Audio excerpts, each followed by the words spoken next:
안녕하세요. 강준만 교수의 책 글쓰기가 뭐라고에 대한 리뷰로 찾아뵙게 된 혜자입니다.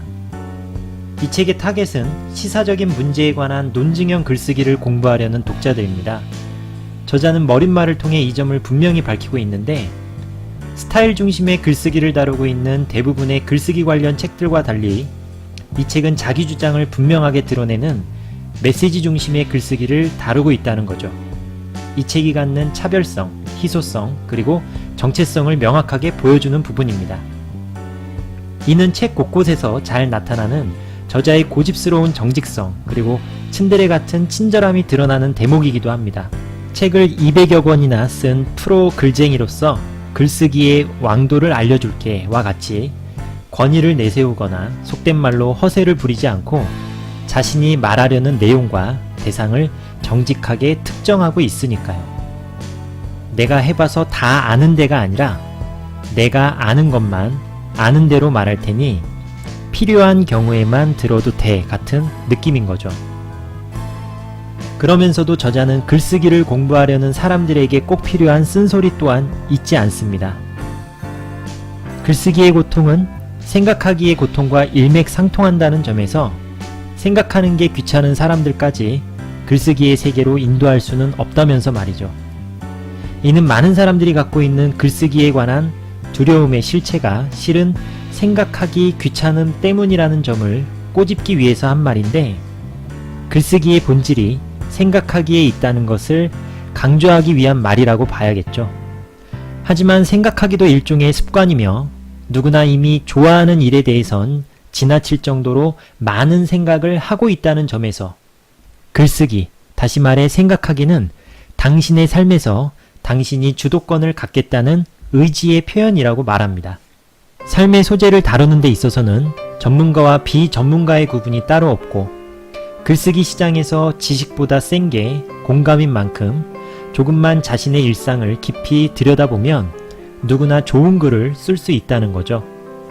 90만 부가 넘게 팔렸다는 82년생 김지영의 무슨 어려운 이야기가 있냐는 겁니다.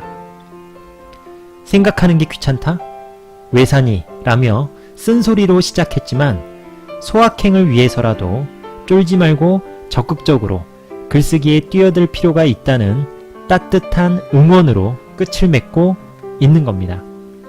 한 발 더 나아가 글쓰기가 지역사회를 기반으로 이루어질 경우 개인적인 소확행에서 그치지 않고 민주주의의 실천과 완성으로 이어질 수 있다는 내용이 후반부에 등장하는데, 책의 결론에 해당되는 만큼 구체적인 내용은 직접 확인하시면 좋을 것 같습니다. 고로 글을 쓰는 행위는 사랑하는 행위인 셈이죠. 무언가를 사랑하는 만큼 생각하고 묘사할 수 있는 거니까요. 책의 구성 역시 군더더기 없이 간결 명료합니다. 목차가 정말 한눈에 들어오죠. 저자는 글쓰기를 마음, 태도, 행위 측면으로 세분화하여 아주 꼼꼼하게 살펴보고 있는데, 뼈대가 되는 내용을 발췌해서 요약해보면 다음과 같습니다. 글쓰기의 고통은 잘 쓰려는 과욕으로부터 기인한다. 따라서 반드시 글을 잘 써야만 하는 전업 작가가 아닌 이상 욕심을 좀 내려놓자. 폼 잡지 말고 친구들과 수다 떨듯이 편안하게 쓰되, 쓰다 보면 정작 생각이 바뀌거나 더 정교해지는 경우가 많다. 생각이 있어서 쓰는 게 아니라 쓰다 보면 생각이 나는 것이다. 고로 일단 쓰자. 자신의 통찰만으로 세상을 표현하고 싶다는 욕심은 무식한 생각, 유치한 생각, 위선적인 생각일 뿐이다. 글쓰기는 창작이 아니라 편집에 가깝다. 따라서 최상의 글쓰기는 잘 베끼는 것이다. 잘 베끼기 위해서라도 많이 읽어야 하고 수시로 적어야 한다. 메모하지 않으면 기억되지 않기 때문이다. 소위 영감이라는 것도 잡스럽고 좀스러워 보이는 메모의 축적으로 나타나는 것이다. 고로 많이 읽고 많이 적자. 논증형 글쓰기가 목적인 만큼 30초 안에 설명할 수 있는 확실한 컨셉이 있어야 한다. 주장하려는 바가 명료해야 한다는 것이다. 바야흐로 관심 경제의 시대인 만큼 독자의 관심을 끌 수 있는 좋은 제목은 정말 필수다. 사기치지 않는 선에서 최대한 제목으로 덕을 봐야 한다. 컨셉과 제목이 정해지면 글 전체의 그림을 미리 그려보자. 집을 지으려면 설계도가 필요하듯이 글을 쓰려면 개요가 있어야 한다는 것이다. 마지막으로 초고가 완성되면 잔인한 킬러가 되어 과감하게 사족을 잘라낼 줄 알아야 한다.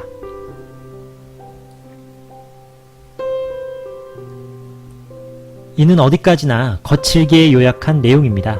요약해놓은 내용만 보면 좀 상투적으로 보이는 부분이 있는데 실제 책 내용은 이처럼 상투적이거나 단조롭지 않습니다. 속칭 인용 장인인 강준만 교수는 이번에도 풍부하고 최적화된 인용을 바탕으로 각각의 주제를 다각적으로 고찰하고 있기 때문이죠.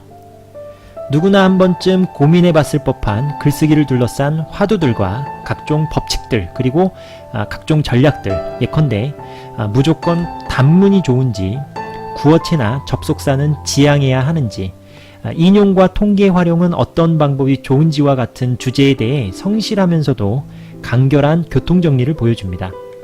간결한 교통정리라고 해서 쾌도난마식은 아니고 우리가 미처 생각하지 못한 부분들을 꼼꼼히 살펴보는 총망라 방식이죠. 총망라하되 군더더기가 없다 보니 읽기 쉽습니다. 총망라하되 작가의 진솔한 자기 고백이 같이 버무려져 있기 때문에 신뢰가 가죠.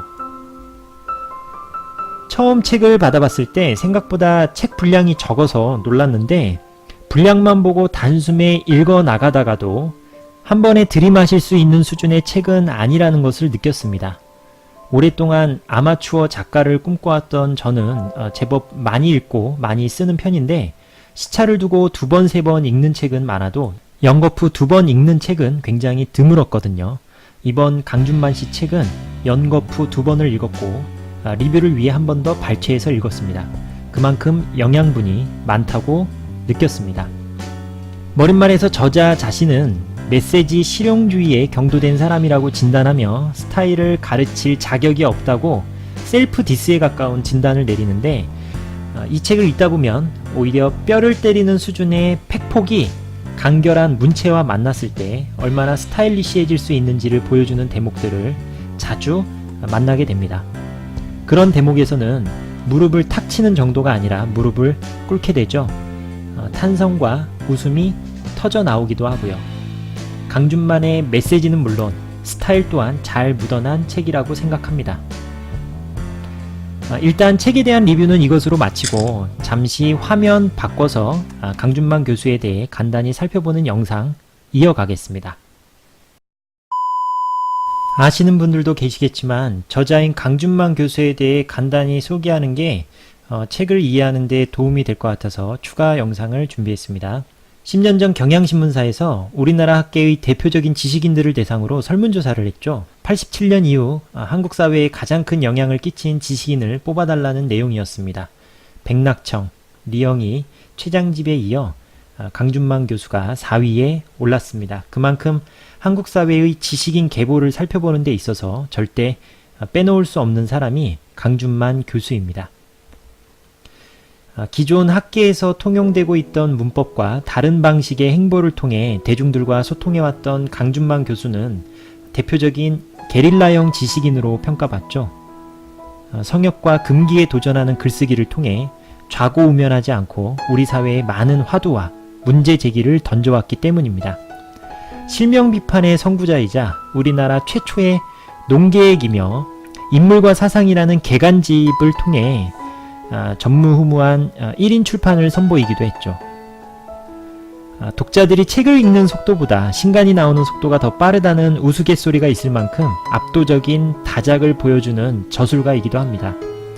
앞서 언급했듯이 300쪽 이상의 단행본을 기준으로 했을 때 저서가 200여 권 후반 정도인데 공조와 간행물의 개수를 전부 포함할 경우 300여 권이 아마 넘을 겁니다.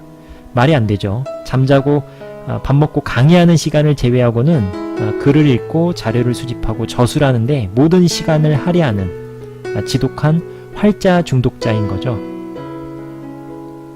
이슈를 제기하고 선점하는 감각과 타이밍이 탁월하고 이슈 파이팅에 워낙 강한 데다가 지독한 인용 장인이기도 합니다. 관련 저서, 기사, 칼럼은 물론 인터넷 링크 하나까지도 꼼꼼하게 인용해 나가며 전방위적으로 문제를 제기해 왔는데 말하자면 오늘날의 모두까기와 팩트 폭격의 원조쯤 된다고 볼 수 있습니다. 강준만 교수를 언급하는데 빼놓을 수 없는 책이 김대중 죽이기와 노무현과 국민 사기극이죠. 엄청난 판매 부수는 차치하고 이 책들을 통해 두 정치인의 재조명과 대통령 당선에 많은 영향을 끼쳤다는 평가를 받으면서 일약 킹메이커로 떠올랐기 때문입니다. 따라서 진보 진영의 당선이 점쳐졌던 18대 대선에서 강준만 교수의 입에 쏠렸던 관심 또한 엄청났습니다. 비록 안철수의 힘이라는 저서 때문에 약간 빗바랜 측면이 있지만요. 대략적으로 보더라도 한국 학술, 출판, 언론계에서 이 정도의 화력과 커리어를 겸비한 지식인이 드뭅니다. 지식인 중에서도 네임드가 있는 지식인이죠. 굳이 저자 소개 영상을 덧붙여야겠다고 생각한 이유입니다. 그러니 얼마나 숱한 제안과 유혹이 있었겠습니다마는 아직도 전북대 신방과 교수로 재직하며 초야에 묻혀 지내고 있습니다. 링크 달아놓은 인터뷰 기사 보시면 그게 본인 기질에 맞다고 하지만 정말 쉽지 않은 선택임은 분명합니다. 외유하지 않고 타협하지 않고 초심을 잃지 않고 어느 한 가지도 쉽지 않은데 세 가지 모두를 아직까지 지켜나가며 모든 공력을 텍스트 생산에 그야말로 쏟아붓고 있으니 독자들은 그저 고마울 따름입니다. 최근 좀 더 중도적인 스탠스를 취하는 경우가 많아짐에 따라 대중적인 평가가 리즈 시절에 비해서는 좀 박해진 면이 없지 않아 있는데 이념과 성향을 떠나서 정말 인정하지 않을 수 없는 진짜 지식인 중에 한 분인 것은 분명합니다. 그럼 이것으로 영상 마무리하겠습니다.